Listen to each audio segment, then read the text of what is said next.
somna sesina mare shakina sesina kai kambili somna sesina shakina sesina kai kambili somna sesina mare shakina sesina kai kambili somna sesina somna blala sesina wala bumaka shakina hada kampal mando sesina wala shakino sesina shakina kai kambili somna sesina mare shakina sesina kai kambili somna sesina shakina sesina kai kambili somna sesina mare shakina sesina kai kambili somna sesina mare kamel pune dangal edine shakina kabela kene dini santoram yani sesina shakina kai kambili somna sesina mare shakina sesina kai kambili somna sesina shakina sesina kai kambili somna sesina mare shakina sesina kai kambili somna.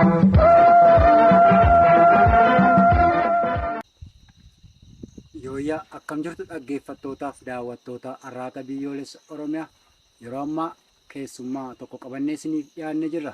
Keessummaan keenya har'aa ajajaa olaanaa Aabaa Oboo Jaalmarroo Dirribaa Lammeessaati. Hayyeen Jaalmarroo baga nagaan dhuftan. Hayyee jaaldaan dhiyeessus baga nagaan eegde. Hayyee egaa gaaffii maree keenyaaf ta'u tokko lamaan kaasaa waan Oromoof Oromiyaa siyaasa Oromiyaa Oromoon keessa jiru akkasumas Afrikaa fi gaanfa Afrikaa impaarettiin keessa jirturraa dhimma Oromoo wal qabsiisee yaada akka nuuf kennaniif gara isaaniitti deemnee qabannee isiniif dhiyaannee jirra. Hanga xumura qophii keenyaatti nu waliin tura. Ani Daandii Elamooti. Hayyeen Jaalmarroo mee haala amma keessa jiruun yeroo ammaatti qabsoon Oromoo Aabaa Oboosin hooggantan gama siyaasaatiif waraanaatiin maalirra ga'ee jira? Hayyee fayyaa ta'e jaaldaandii. Egaa yeroo hedduu dhimmoota kanarratti si waliinis namoota biraa waliinis inuma haasa'a. Qabsoon bilisummaa Oromoo sadarkaan inni amma irra gahee jiru firaa miti diinillee ni beeka. Gama siyaasaatiinis, gama waraanaatiinis, gama dinagdeetiinis, aadaa, hawaasummaa sadarkaa silaa barbaadamu Oromoo gitu Oromoof malu sabni guddaan gaanfa Afrikaa irratti akkasumas darbee addunyaa kanarratti seera mataasaa danda'e, heera mataasaa danda'e, sirna gadaa ittiin bulaa ture. Sabni guddichi hamma naga'u kun gaanfa Afrikaa kana keessatti silaa bakka isaaf malu akka isaaf malutti argachuu hin dandeenye kuni amma gaarii olaalte jaaldaandii waggoota hedduu jaarraan illee darbee gara jaarraa tokkoo walakkaatti deemuutti jirra. 1870 keessaa kaasee egaa tokko jedhee Oromoon gaafa warra isa gabroomse jalatti kufee kaasee hanga ammaa qabsoomatti jira. Qabsoon dhaabbateen beeku umurii anaafsii amma bira geenye kanarratti bakka amma nuti geenye kanarratti qabsoo amma gaggeessaa jirru kanarrattis murtaa'ee hin beeku. Kanaan duras inuma ture. Addi bilisummaa Oromoo ammoo 1970 keessaa qabsoo bilisummaa Oromoo bara hedduu otoo jaarmiyaa xaliilawaa hin qabaati barattootaan, qonnaan bulaan akkasumas hawaasa deemsa garaa garaa keessaa walitti dhufee roorroo ofirraa qolachuu, gabrummaa didachuu akkasittiin qabsaa'aa tureen adeemaa ture sana jaarmiyaa itti toshee itti iggiteessee haga deemsisuu gahuutti achirraa kaasee immoo hanga har'aatti qabsoon Oromoo dhaabbatee hin beeku. Sadarkaa deemaa ture kana keessatti immoo bakka gahee qaba. Gahee ka'ee bakka itti deebi'e qaba. Injifannoo argate qaba. Kufaatii hamaan isa mudateeru jira. Kan keenyis egaa yeroon nuu heeyyamee umuriin keenya waan sanaaf gahee bakka feenu harkatti hidhee akka bilisummaa Oromootti qabsoo bilisummaa Oromoo kana ofitti fudhannee deemsisuu jiru kana maalirra gahee yoo jettee eessaa ka'ee isa jettee guutuu murteessa. Nuti qabsoo hin dhalchine ni dhaalle adda bilisummaa Oromoo akka jaarmiyaattis qabsoo Oromoo hin dhalchine ni dhaale. Qabsoon Oromoo gabrummaatti kufuu Oromoo fi Oromiyaa irraati kaati. Umuriima gabrummaatti kufne sanatu umurii qabsoo keenyaati. Ammoo qabsoo ofitti fudhanne dhaalle kana akka dhaabaatti akka jaarmiyaatti itichuu waraana itti horuu siyaasaan dabaluu isa kana bifa xaliilawaa ta'etti deebisee miseensa itti horatee ajaja itti godhee adeemsisuu malee adda bilisummaa Oromoo qabsoo bilisummaa Oromoo kana hin dhalchine haga ammaa deemaatuma jira. Hanguma deemaa dhufee nu bira gahee kanaan dura egaa isa 1973 sana dura ture fincila qonnaan bulaa jaarmiyaa kan akka waldaa Maccaaftuu Lamaa kanneen dhiisne isaatii asitti edda jaarmiyaa xaliilawaa godhatee jaarmiyaa godhachuu qofaa iyyuu osoo hin taane Oromoon kan inni cabee qawweetiini kan inni bilisa ba'uu danda'us qawweetiini. Kanaaf adda bilisummaa Oromoo jaarmiyaa qawween loluu danda'u Oromoo immoo ilmaan isaa warra qawwee qabatee loluu danda'u itti gumaachuu edda tolfateeti asitti jiru yoo haasofne adeemsa hedduutu ture. Adeemsi kuni jalqabuma gaafa jalqabeeyyuu Oromoon ati Oromoo jedhanii Oromummaa isaatu biyya Oromiyaa qabda afaan Oromoo dubbattaa aadaa sirna gadaa qabdaa hiree tokko waliin qabda ati saba tokkichaa jechuun qabsoo ture. Qabsoo akkasii keessatti warri kaan saboonni biroo keessumaa impaayeritti Itoophiyaa kana keessatti ollaa ta'anii cunqursaatu nurra jira, roorrootu nurra jira, bittaatu nurra jira, sanammoo falmachuudha qabnaa jedhan. Nuti garuu nama ta'uusaa Oromoo ta'uusaa himuufuu isteeppii tokko duuba turre. Warri kaan humna taanee bakka nuu malu gahuuf waan nuu malu argachuuf impaayeritti keessatti wal gurmeessinee waraana to'annee waraana tolfannee gara dirreetti baanee cunqursaa ofirraa kaasnaa sabni isaanii tolee dheetu qabsootti seene. Addi bilisummaa Oromoo isa kanaa yeroo sanatti akkaataa kanaatiin carroome. Beekta yoo ta'e Oromoon gabrummaa ofitti fudhachuurra darbee maqaa lafasaa jijjiireera, maqaa namasaa jijjiireera, maqaa sabasaa jijjiireera, maqaa biyyasaa jijjiireera. Hanga anuu umurii keetti qaqqabnetti illee Oromoon saba gaallaa afaan gaallinyaa dubbatu eelee gaallaa qabu sirba gaallaa sirbu biyya gaallaa qabu akkasitti ture kan inni ilaalamu. Oromoo saba Oromoo biyya Oromiyaa qabdu akkasittiin miti kan inni ilaalamaa ture. Bifa akkasiitiin saba ofii yaamee gabrummaa fudhatee yoo ilaalte Baarsaa fi shaggargamaa tokko muranii tokko baallaadha. Akkam bulte naan jedhii xeenaas xilliin hin beeku gaallaadha. Akka saba ofitti fudhateera jechuudha. Afaan gaallinyaa dubbata xeenaas xilliin hin beeku. Ani gaallaadha akkas jechaa ture Oromoon. Qabsoon keenyi addunyaa kanarratti qabsoo saboota gabrummaa jala turanii gabrummaa jalaa bahuuf gaggeessanii hundumaarraa adda. Hiriyyaas hin qabu. Akka dheerina isaattis akka baay'ina saba guddaa afaan tokko dubbatu hiree tokko waliin qabu biyya tokko waliin qabu saba guddaa tokkotti hiriyyaa hin qabu. Sabni xiqqaan saba guddaa akkasii gabroomsee addunyaa kanarratti lakkoofsaan baay'ee xiqqaa yookaan immoo baay'inni saba sanaa warra isa gabroomsetti walitti dhiyaata. Qabsoo akkasiitu gaggeeffame. Qabsoo akkasiitu jalqabame. Yeroo jalqabamutti isteeppii tokko duubatti hafee namummaa nama ta'uusaa namaanuu walqixa ta'uusaa uumaa waaqaa ta'uusaa hubachiisanii qabsoo eegaluunu abboota keenyatti ulfaataa ture. Hiriyyaan qabu kanaafu qabsoon akkasiin jalqabame ergammoo hayyee nuti Oromoo biyya Oromiyaa qabna.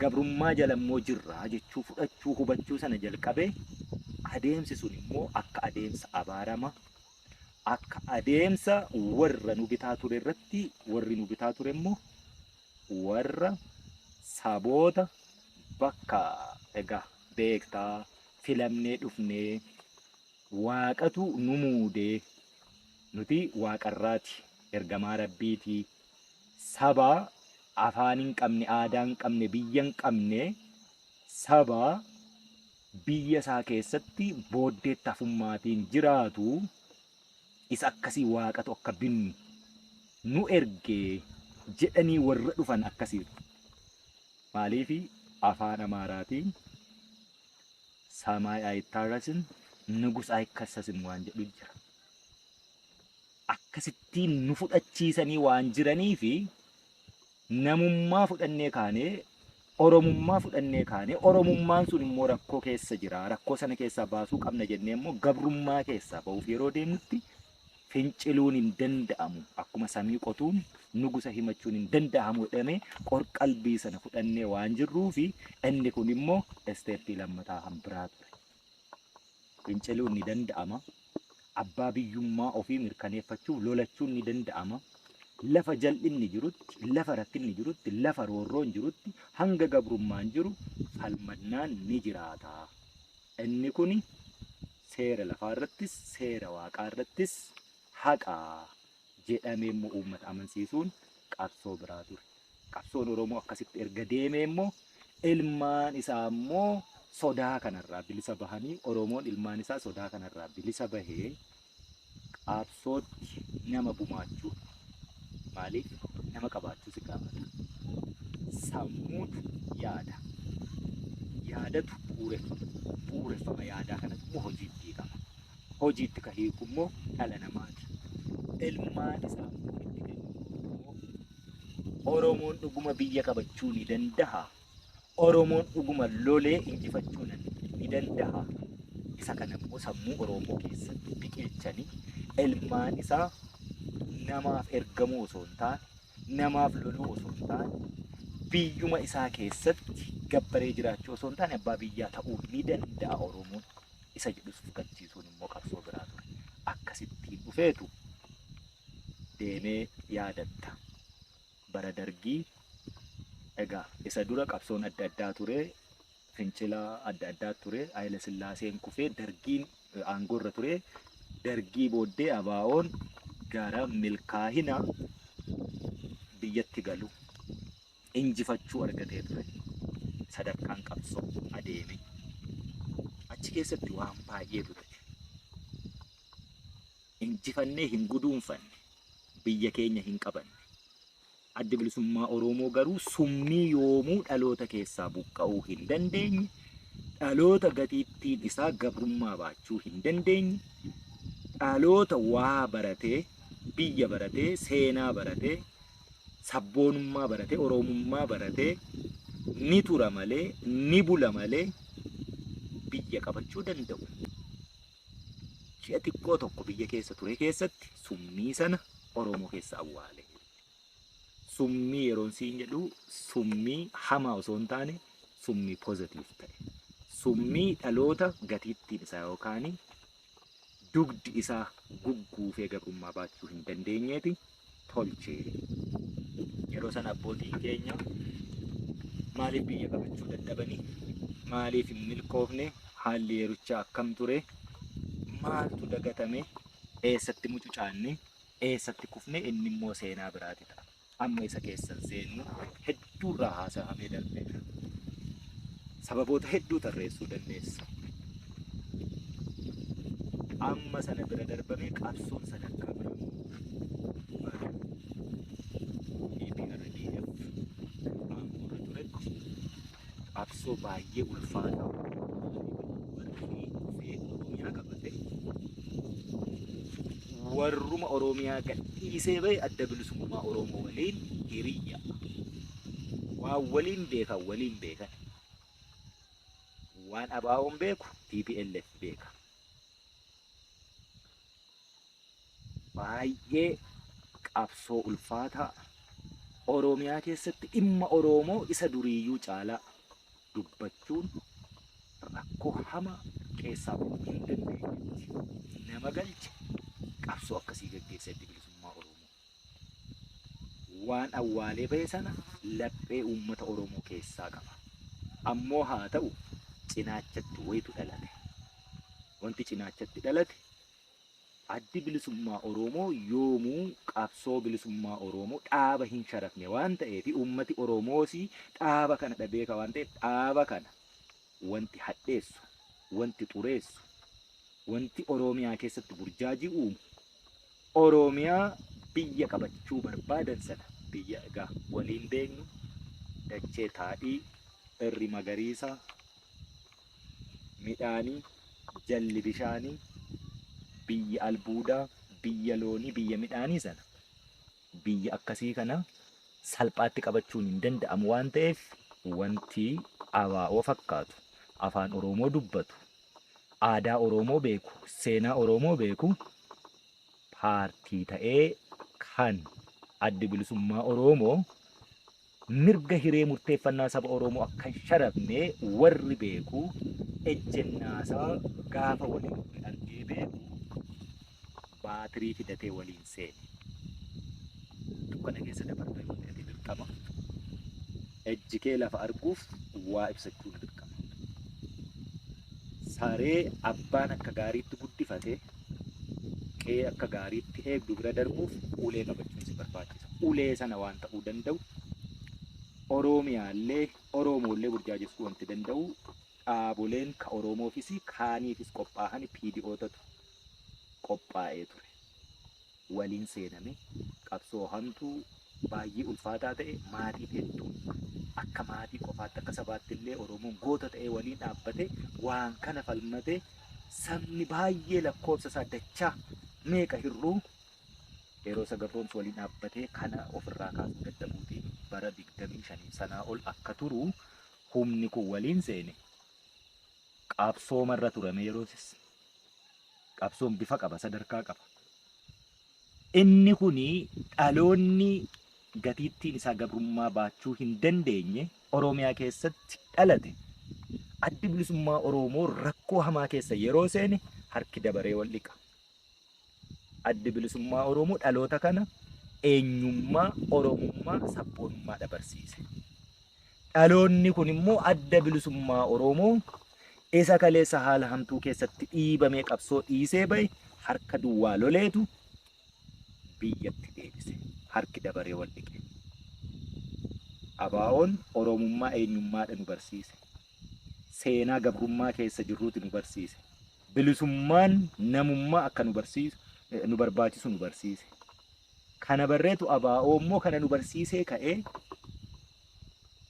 silaa ilmaan isaa kumni kitil gammoojjii fi baddaatti lafeen isii harca'ee allaattiin waraabessi bineensi soorate sana bu'aa sana gadi dhaabee iggitii itti godhee hin xumuriin hafe sana nuti ammoo deebinee dhaloonni harki dabaree wal dhiqee warri sun jaarroleen sun warri kana nu barsiise inni itti wareegames inni lubbuun jirus inni karaarraa maqes inni karaarra jirus hundumti isaayyuu gatii sana galata sana dhaloota nu dhalchan sana ilmaan itti nu guddisan sana deebisneetu bakkatti fidne yeroo bakkatti dhufu wanti harka duwwaa fincilee adda bilisummaa Oromoo deebisee guca sana qabsiise waraana bilisummaa Oromoollee gammoojjii baddaa keessatti wareegama kaffalee haatiif abbaa isaallee eessatti akka wareegama hin beekne deebisee ifa baase dhaloonni qubee jennu sun kan qubee abaa'oon barsiisee sun harka duwwaadha humna mootummaa abbaa irree addunyaan kun hiriyyoonfachuuf bara baay'ee qabeenya baay'ee dinagdee baay'ee gargaarsa baay'ee itti dhangalaasanii hiriyyoonfatanii isaaniif ergamaa ture bu'aa isaanii tiksaa ture meeshaa hanga barbaadu hidhatee ture sanadha saaxile sanadha injifatee maaltu ta'e injifatee wanti ta'e wannuma waliin beeknu Oromoo yeroo hedduu waan deemee guduunfachuu dadhabu keessaa tokko ni iyyina, ni duuna, ni ajjeesna, ni sirbina, ni dhiichisna. Gara dhumaa gahee guduunfuu dadhabna. Waliin dhageenya, waliin abboomamu, waliin bulu. Bakka sana gahuufi ilmaan xiqqoo, ijoollee lakkoofsaan xiqqoo, goota gabbaruu si gaafata. Gaafa bakka sana geessee dukkana saaquu jalqabdu baay'eetu itti namma. Humni baay'een itti nammu suni hadhaan argine. Godaannisa baay'ee ofirraa hin qabu. Kanaafuu waan ati keessa dabarte hin beeku. Laaffiseet ilaala. Yeroo laaffisee ilaalu ni sharafa. Yeroo sharafamu bo'oo tokkicha silaa wal taatee keessa waliin dhangala'uu qabdu keessaati bo'oo hambiraa baasee baha. Sanuu akka saba Oromoo gabrummaan bara hedduu kan irra ture. Gabrummaa baay'ee beekta waggaa har'aa dhibbaaf meeqarra jiru. Gabrummaa akkasii keessatti muka jigutti gaa qottoon baay'ata. Muka guddaa qoreen baay'een itti marsee jiru akka salphaatti hin muratu namni. Abbaa humna qabuun mura malee. Muka garuu gudeesha jigee qoreen itti hin jirree jaartiinis jaarsis dargaggeessis ka humna qabus ka humna hin qabnes itti bu'a. Qottoon itti gama. Sabni Oromoo akka muka jigee ciisu sanaati abbaan qabu. Akka salphaatti namni gara barbaadetti akka barbaadetti isa jaarratee qoqqoodee qabsoo akkasii kana keessatti gaggeessituun ulfaata. Ulfaatin akkasii keessatti mataa Oromoo walitti qabdee waan inni barbaadu tokkittii qofa jala hiriirsuu dandeettii addaati nama gaafata. Haala akkasii keessatti qabsoon qeerroo fi qarree yeroo sanaa nama hedduu harka bu'e. Muuxannoon qabsaahanii gara aangoo barcuma siyaasaa saba ofii aangessuutti deemuu yeroo hedduu nu harkaa bahe bifa kanaan. Akkaataa kanaan qabsoon sun nu harkaa bahe. Qabsoon nu harkaa bahe sun haa nu harkaa bahuyyuu malee qabsoo ati siyaasaa fi dinagdee waraana walumaa gala aabaa ooboon sadarkaan inni ammarra jiru gaafattu akkaataa kanaan deemee dhufe kufuu keenyaaf nu harkaa bahuusaa qofa osoo hin taane maaliif kufnee eessatti mucucaanne bakkatti mucucaanne dhaloota baretu qabsoo harkaa qabaarra. Dhaloonni qabsoo akkasii harkaa qabu kun qabsoo tokko haala kamuu keessatti siyaasa kamuu xaxaa kamuu shira kamuu olola kamuu keessatti jilbeenfachuu dhaloota danda'u. Lammata qabsoo bilisummaa Oromoo kaleessaa elemoonfaa qawwee barbaacha galaanarra deemanii biyya hambaa eessa naannahanii tokko jedhanii jalqaban sana akeeka sana hin sharafu. Dhaloota qabsoo Oromoo hin sharafne, dhaloota siyaasa kamuu keessatti xaxaa kamuu keessatti hin gooyoomfamne hin jilbeenfanne akkasiitu qabsoo kana harkaa qaba. Sadarkaan inni irra jiru sadarkaa meeshaa qabaachuu yookaan humna waraanaa lakkoofsisaa guddaa ta'e itti hirmaachisuu osoo hin taane sadarkaa Oromoon waan barbaadu kayyoomuyyuu caalaa beekee ilmaan isaallee itti gabbaruu qofaa miti. Waliin lubbuu dhabe akkasii mitiiree battala qabatee nu biraa hiriiree lola. Harka duwwaa dibbeessa rasaasaa kamuu keessa dhufee si bukkee ciisee madoo baasee baha. Kaleessa kun hin jiru. Gurra qabatee sitti iyya. Oromummaatiin of iyyaamu. Gara kibbaan ture. Boorana keessaa Gujiitti yoo baate ani gurraachi Gujii Girjaa Oromoo eessatti sii beekaa jedha. Yoo gara Booranaatti gabbuute ani Booranaa Sidaama kana eessattan sii beekaa jedha. Yoo gara Arsii deemte akkas ture. Qabsoo bilisummaa Oromoo kana doomsuu qofaa osoo hin taane Oromummaa doomsuu irraa kan ka'e kutaa biyyaa bulchiinsaaf ta'u gibira funaannachuuf ta'u warri nu gabroomse kukkutee nuu kenneen of yaamuutu irra nutti salphata ture. Har'a garuu Oromummaan samii kanaa gaditti gaaddisni ishee samii kana. Oromummaan dachee kanarratti ejjeti miilla keenya kaabaa kibba bahaa dhiyaatti iskuweer kiiloomeetirii 600 fi sanaa olii irratti lafti inni nuti itti dhiphisnee wal yaamnu hin jirtu jechuudha. Anaafsi bakka kana jirra. Waraanni bilisummaa Oromoo guutuu Oromiyaa kana keessatti akkasuma bakka jiraachuu qabu jira. Wallagga waan ta'eef Wallagga keessa jira miti, Jimma waan ta'eef Jimma keessa jira miti, Arsii waan ta'eef Arsii keessa jira miti, Boorana waan ta'eef Boorana keessa jira miti, Harargee waan ta'eef Harargee keessa jira miti, akkasuma kutaalee Oromiyaa kaanis bakka dirqamni qabsoo isa gaafattuu fi bakka itti yoo dhiigni koo cobee comni dhiiga koo Oromiyaa bilisa baasuu keessatti saba Oromoo gara rarraga bilisummaatti tarkaanfii tokkollee butuuf mala jedhutti dhiiguutti jira. Shakira,